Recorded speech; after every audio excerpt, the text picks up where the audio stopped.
3 traits classiques chez les gens qui ont un style d'attachement évitant. Je suis Anissa, j'accompagne les individus et les couples. Écoute bien ce que j'ai à dire. La première caractéristique, et non la moindre, les évitants passent souvent pour des sans-cœur ou des gens qui ont peu d'empathie. C'est loin d'être des sans-cœur, au contraire. C'est pas ceux qui ont le plus développé l'empathie, ça c'est clair. Mais ça veut pas dire qu'ils en ont pas.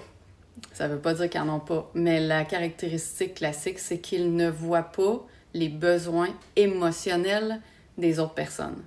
C'est pas évident pour eux de comprendre des fois que les autres auraient besoin de telle chose ou les autres sont mal à l'aise ou il y a des choses qui se rendent comme pas vraiment compte quand les autres sont dans leurs émotions, sont comme dans leur truc à eux et pourtant quelqu'un qui est proche de ses émotions va comme faire ben ça paraissait c'était évident mais eux ils ont pas développé ça dans leur développement émotionnel. C'est quelque chose qu'ils doivent développer. Ça veut pas dire qu'ils sont pas capables de le développer, ça veut dire que pour l'instant, souvent, ils l'ont pas développé. Ça veut pas dire qu'ils sont pas capables de voir que vous auriez besoin de d'autres choses, mais au niveau émotionnel, ça, ils ont bien de la misère à voir que vous avez des besoins là.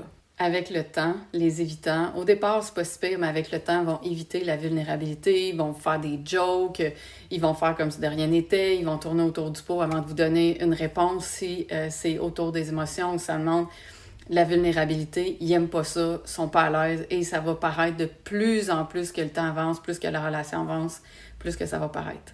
Les évitants évitent les conflits. Conflit veut dire vulnérabilité, veut dire ouverture, veut dire prendre le temps d'écouter l'autre personne, de s'écouter, de s'ouvrir. Ça, c'est...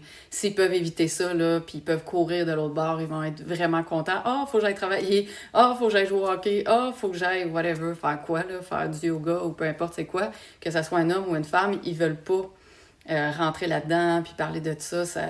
En général, on voit que on dirait que ça leur tape ses nerfs, ils n'ont pas vraiment envie d'en parler, ils se sentent pas bien, ils savent pas quoi dire, ils savent pas quoi répondre, ils n'ont pas développé, comme je le disais, ces capacités-là à traverser toutes les émotions. Puis pour eux, souvent dans leur tête, c'est un peu inutile. Ils vont dire « Voyons donc, on a déjà parlé, c'est pas important. » Ils ont de la misère à prendre le temps de voir l'importance de ça et de traverser ça. Par contre, s'ils l'apprennent ou ils veulent l'apprendre, la relation va être améliorée, mais c'est incroyable. Ces gens-là ont vraiment besoin d'apprendre à travailler sur ces points-là.